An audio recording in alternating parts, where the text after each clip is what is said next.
20세기 초기 하늘을 날 수 있는 항공기가 발명되자 사람들은 이 항공기를 즉시 전쟁에 사용하기 시작했습니다.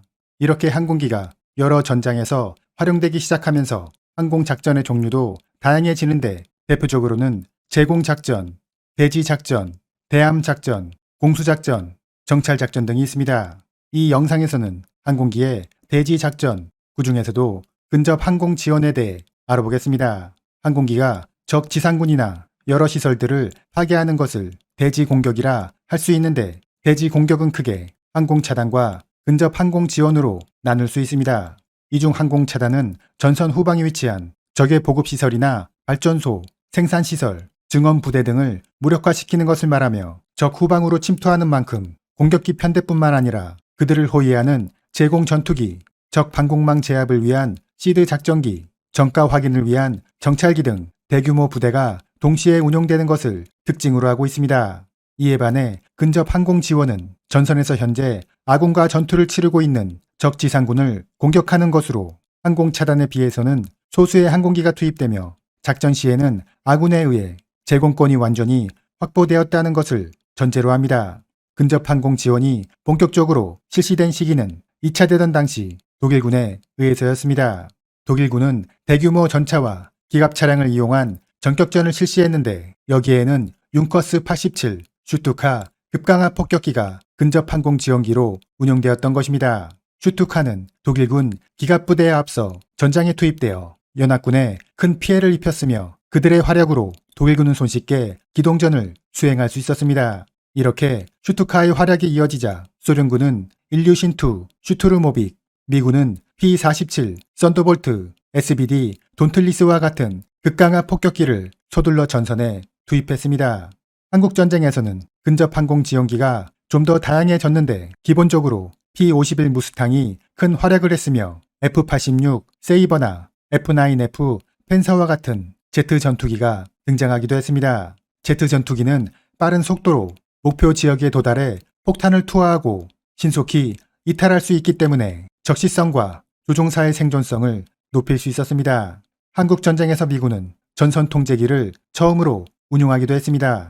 전선 통제기는 전선 상공을 장시간 비행하면서 적 지상군의 위치를 아군 공격기에게 알려주는 역할을 하는데 이들의 유도로 인해 근접 항공 지원의 정확도는 더욱 향상되었습니다. 냉전이 시작되고 핵전쟁에 대한 위협이 고조되자 이제 근접 항공 지원의 필요성은 점차 줄어들게 되었고 대신 공상군의 대규모 전차 부대의 공격을 막기 위한 항공 차단 작전이 더 관심을 받게 되었습니다. 하지만 베트남 전쟁이 발발하게 되면서 근접 항공 지원은 다시 주목을 받게 됩니다. 정글에서 벌어지는 비정규전에서 근접 항공 지원은 지상군을 보호할 수 있는 최적의 전술로 평가되었던 것입니다. 미군은 전쟁 초기 A1 스카이 레이더와 A4 스카이 호크를 공격기로 운영했지만 느린 속도로 인해 적 방공 부대로부터의 피해가 이어지자 속도가 빠르면서도 다목적으로 사용할 수 있는 F4 팬텀을 투입하기도 했습니다. 베트남 전쟁이 진행 중이던 1968년 미 공군은 근접 항공 지원에 특화된 새로운 항공기를 요구하게 되었습니다. 그들의 요구사항은 적 전차를 단번에 격파할 수 있는 30mm 기관포 장착, 최대 7.3톤의 무장 탑재량, 전투 지역에 2시간 이상 머물 수 있는 긴 항속거리, 저공에서의 우수한 기동성과 생존성입니다. 이러한 요구에 따라 페어차일드사가 개발한 A-10 공격기가 미군의 근접 항공지원 전용기로 선정되었습니다. A-10은 일반 범용 폭탄뿐만 아니라 매버릭, 공대지 유도 미사일을 장착하며 30mm 게틀링 기관총은 전차도 파괴할 수 있는 위력을 가지고 있습니다. 무엇보다 A-10의 가장 큰 강점은 조종사의 생존성입니다. A-10은 기체 전체에 1.4톤의 방탄 장갑이 장착되어 있는데 특히 조종석은 23mm 탄도 방어할 수 있는 티타늄 소재의 장갑이 둘러져 있습니다. 또한 유압 조종 장치가 이중으로 되어 있어 한쪽이 피탄되어도 다른 쪽으로 조종이 가능하며 이러한 유압 장치가 모두 파괴되어도 최종적으로는 수동 조종으로 비행이 가능합니다. 하지만 A-10은 베트남 전쟁이 끝나게 되면서 실전에 참여하지 못했고 여기에 공산군의 지대공 미사일 능력이 강화되면서 현대 전장에 어울리지 않는다는 비난을 받게 되었습니다. 1991년 걸프전이 발발하게 되자 A-10은 새로운 평가를 받게 되었습니다. 총 136대가 전장에 투입되었는데 43일간 무려 8,000소티를 출격했으며 적 전차 1,000대, 차량 2,000대, 포대 1,200개소, 그리고 다수의 미사일 진지 등을 파괴하는 전과를 올렸습니다. 반면 적 대공포에 의해 손실된 A-10은 6대였습니다. 미국에서 전용 근접 항공 지원기인 A-10을 개발했다는 소식이 전해지자 소련도 이에 대항하는 공격기를 개발하기로 했습니다. 1975년 완성된 수호이 25는 미국의 A-10과 유사한 기체를 추구했기 때문에 기본적으로 30mm 기관포와 각종 폭탄, 공대지 미사일 등을 운용할 수 있었으며 조종석에는 30mm의 대공포탄도 견딜 수 있는 티타늄 장갑도 적용했습니다. 다만 수호이 25의 단점은 A-10이 터보팬 엔진을 사용했던 것과 달리 제트 엔진을 장착했다는 것입니다. 당시 엔진 기술이 부족했던 소련은 터보팬 엔진 대신 제트 엔진을 사용할 수밖에 없었는데 이로 인해 연료 소비가 상당하고 배기가스가 많이 배출되어 휴대용 지대공 미사일의 좋은 표적이 되었습니다. 수호이 25는 소련의 아프가니스탄 침공에도 투입되었으며 북한을 포함한 해외 20여 개국에 수출되기도 했습니다. 근접 항공 지원에는 대부분 공격기나 다목적 전투기들이 주로 투입되었지만 미군은 특이하게도 수송기에게 이 임무를 부여했습니다. AC-130은 C-130 수송기에 105mm 포나 각종 기관포를 장착한 기체인데 보통은 5시간, 공중 구비를 하면 15시간 이상 전장 상공을 비행하며 지상군의 요청이 있을 때 즉시 화력 지원을 해주는 역할을 수행합니다. 수송기를 개조한 것이어서 적의 공격에 취약하다는 우려가 있기는 하지만 미군은 모든 전장에서 제공권을 완전히 장악하고 있기 때문에 적 항공기의 공격은 걱정할 필요가 없습니다. 또한 일반적인 휴대용 대공 미사일의 사거리가 6km 정도인 반면 AC-130의 105mm 포탄 사거리는 11km여서 적에게 피격될 확률도 적습니다. 근접 항공 지원은 보통 공군의 구정익 항공기를 사용하는 것이 일반적이었습니다. 하지만 미 육군은 자신들이 독자적으로 운용할 수 있는 항공기를 원했고 여기에 가장 최적화된 기체로 선정된 것이 바로 AH-64 아파치였습니다. 아파치는 강력한 공격력과 긴 항속거리 그리고 높은 생존성을 보장하며 회전익 항공기이기 때문에 지형 지물을 이용한 은폐가 가능하고 저속으로 비행해 목표물을 정확하게 파괴할 수 있는 능력도 가지고 있습니다. 또한 육군에 소속된 만큼 공군에 대한 협조 요청 없이 지상군 지휘관이 바로 투입할 수 있다는 장점이 있습니다.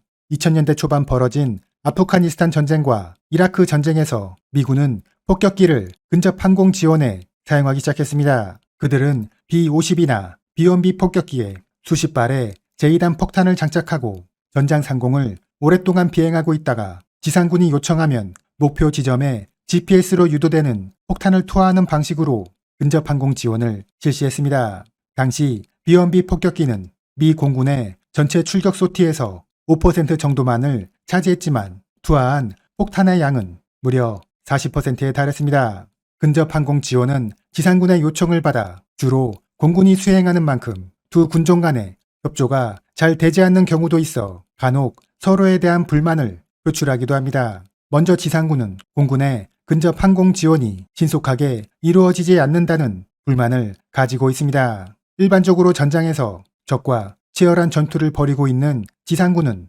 매우 위급한 상황에서 근접 항공 지원을 요청하는 경우가 많은데 그렇다고 하여 이러한 요구가 직접 조종사에게 전달되는 것은 아닙니다. 보통은 전방항공통제관을 통하게 되는데 이들은 지상군에 배속되어 있거나 아니면 공중에서 전선 통제기에 탑승해 아군 공격기를 유도해주는 역할을 수행합니다. 위급한 상황에서 전방항공통제관들이 바로 공격 명령을 내릴 수도 있지만 때로는 상부의 지시를 또다시 받아야 하는 경우가 있는데 이 과정에서 시간이 지체되면 지상군 입장에서는 큰 피해를 입을 수밖에 없다는 것입니다.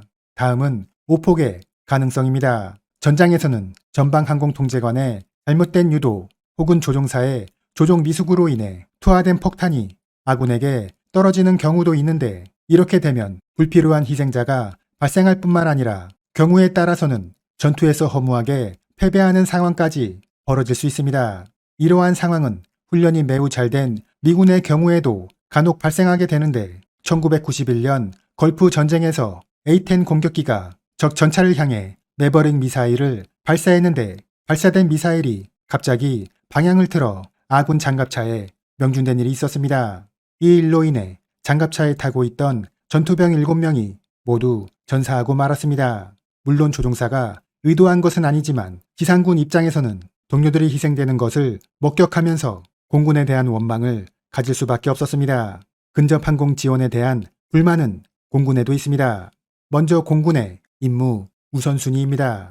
공군에게 있어서 그들의 존재 이유이자 가장 우선된 임무는 제공권 장악이라고 할 수 있으며 그 다음으로 중요한 임무는 적의 지휘소와 보급기지 등을 타격하는 항공차단입니다. 따라서 근접 항공 지원은 제공권 장악과 항공 차단에 밀리는 후순위 임무인데 지상군은 이러한 근접 항공 지원을 너무 자주 그리고 지속적으로 요구한다는 것입니다. 다음은 임무 수행의 어려움입니다. 공격기가 지원 요청을 받게 되면 목표 지역 부근에서 고도와 속도를 모두 낮추고 특정한 경로로 접근해야 하는 경우가 있는데 만일 그곳에 적의 대공무기가 있다면 조종사는 큰 피해를 입게 되거나 아니면 이를 피하기 위해 부득이 임무를 수행하지 못하게 되는 경우가 발생합니다.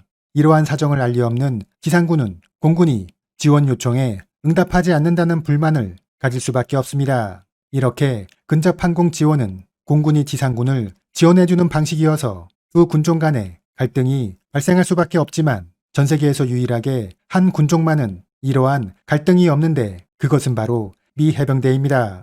미 해병대는 3개의 지상군 사단, 3개의 항공대로 구성되어 있는데 항공대가 보유하고 있는 고정익기는 F-35B, F-A-18, AV-8 해리어가 있고 회전익기는 AH-1Z 바이퍼, MV-22 오스프리, CH-53 C 스텔리온, UH-1Y 베놈 등이 있습니다. 미 해병 항공대의 주 임무는 제공권 장악보다는 지상군의 상륙작전을 지원해주는 것이기 때문에 근접 항공 지원에 있어서 매우 특화된 부대라 할 수 있습니다. 또한 한 군종이 지상군과 항공대를 모두 갖고 있기 때문에 보다 신속하고 원활한 지원이 가능합니다. 2022년 우크라이나 전쟁이 발발하게 되면서 근접 항공 지원은 큰 변화를 맞이하게 됩니다. 우크라이나 군과 러시아군은 모두 이번 전쟁에서 드론을 적극적으로 사용하고 있는데 그 성과가 매우 뛰어난 것으로 알려지고 있습니다. 이러한 드론은 지상군이 직접 운용하고 있으며 상시적으로 전장 상공을 비행하고 있다가 지원 요청을 받게 되면 즉시 적에게 공격을 가하는 방식으로 사용되고 있습니다. 따라서 앞으로의 근접 항공 지원은 사람이 직접 조종하는 항공기가 위험을 무릅쓰고 전장에 투입되는 것에서 벗어나 지상군이 스스로 드론을 운용해 전투 지역의 적을 섬멸하는 방식으로 진행될 것입니다.